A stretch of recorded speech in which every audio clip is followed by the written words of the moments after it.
We can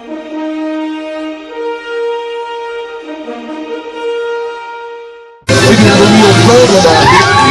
You look at Mr. Shark is pulled it operate, starts this huge fire. I mean, what other problem could that shark possibly cause?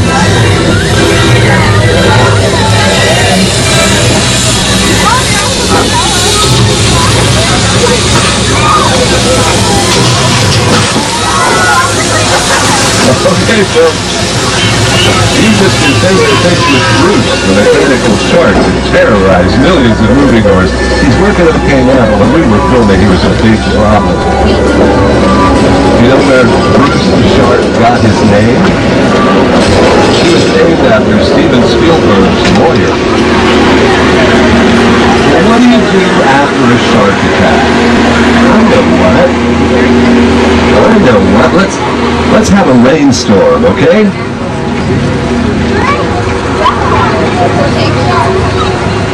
Now, like any good rainstorm, this one's going to start with thunder and with lightning.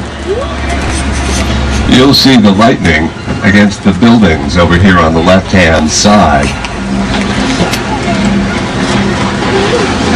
You might recognize this area from Three Amigos, which starred Chevy Chase, Steve Martin, and Martin Short. Also from Big Fat Liar. Okay, I hear thunder. There's some lightning. Thunder, lightning. How about a little rain? You ready? Here it comes. As you can see, we create that rain with special sprinklers. They're just out of the camera range.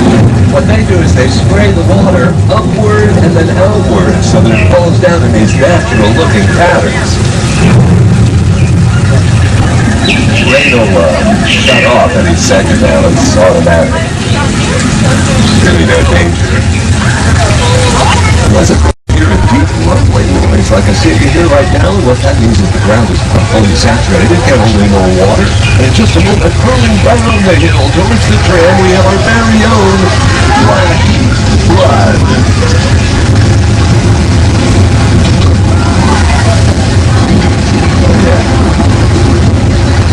Now here on screen is what that looks like on film.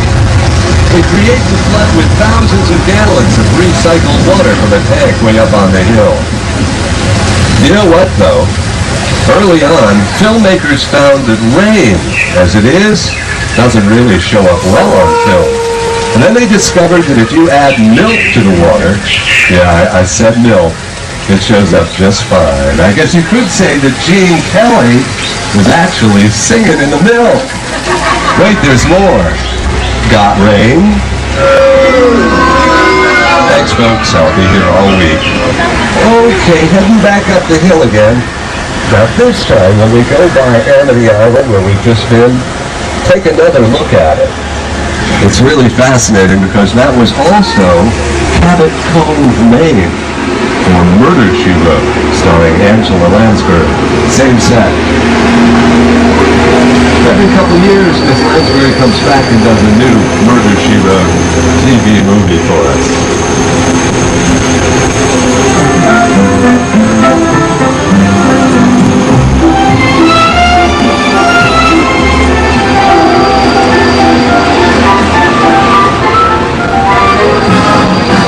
Okay, now right over here to your left, this is where they're filming the movie Norbit with Eddie Murphy. That little BMW with the gold wheels, I think, is one of the major picture cars in the movie.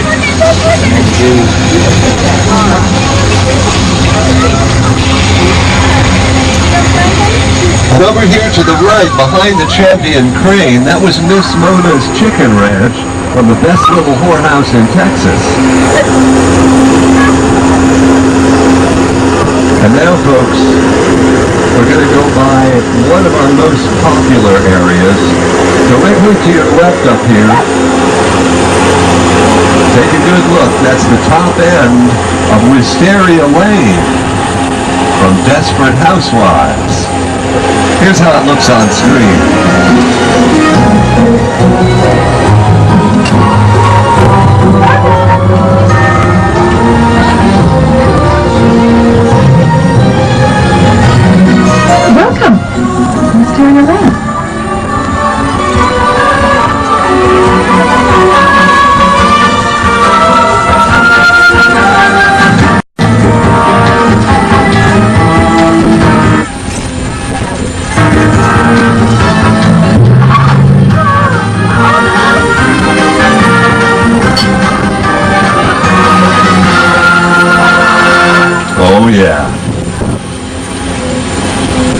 week is the season finale. Susan's house is burned down. Well, some people think that's a pretty strange neighborhood. You thought strange? Take a look to the left here. This is the happy little hamlet of Whoville from Dr. Seuss's How the Grinch Stole Christmas. All those buildings, in fact most of the sets in the movie, made of carved and painted styrofoam. We used over 2 million linear feet of styrofoam creating Dr. Seuss's How the Grinch Stole Christmas. Those little picture cars there, those are fiberglass shells that fit directly on top of golf carts. Did I mention that this is kind of a strange neighborhood? Here we come around the corner to the front of the ever-popular but rarely occupied for long Bates Motel from Psycho. And up the hill you'll see the original Psycho house. In the window up there, uh-oh. Mother, what have you done? Mother! And there's Anthony Perkins as Norman Bates there in the window cleaning up. Oh no, is that blood on the mop? Now keep those cameras out, folks. You're about to see one of the most spectacular movie sets ever made. We're going to the crash site from Steven Spielberg's War of the Worlds. Once we get into position there, we will stop for a few seconds so you can stand up and get pictures. Now this is the neighborhood that Tom Cruise was hiding out in when this happened. By the way, that is a real airplane. It was purchased from mothballs and destroyed just for this movie.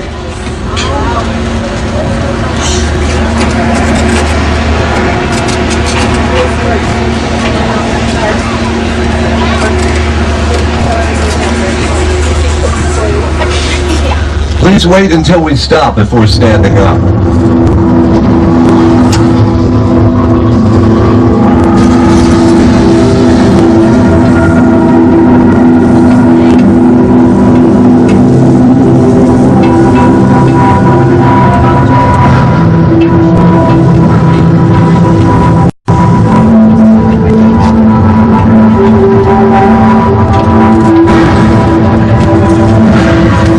I don't know if you remember in the movie, there was the crash site, there was the crash scene, but there were no bodies, there were no people. I think the aliens had already sucked them out.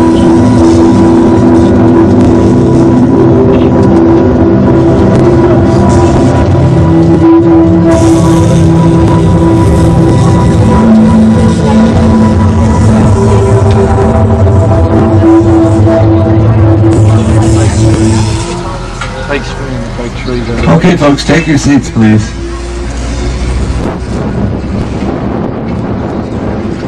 If you haven't seen Steven Spielberg's War of the Worlds, it's now available on DVD. Now, as we clear this greenery on the right-hand side, take a look to the right, and behind you, you'll see the largest freestanding backdrop in Hollywood. The area out in front, when we fill it with water, we can do storms at sea. Do you remember the finale to The Truman Show? You saw Jim Carrey in a sailboat on that lake fighting a terrific storm, and then the sun came out. He walked along that actual backdrop through a doorway and out into real life. And as luck would have it, Mr. Carrey was there again last year. This time he did a scene with God himself. Well, okay, Morgan Freeman.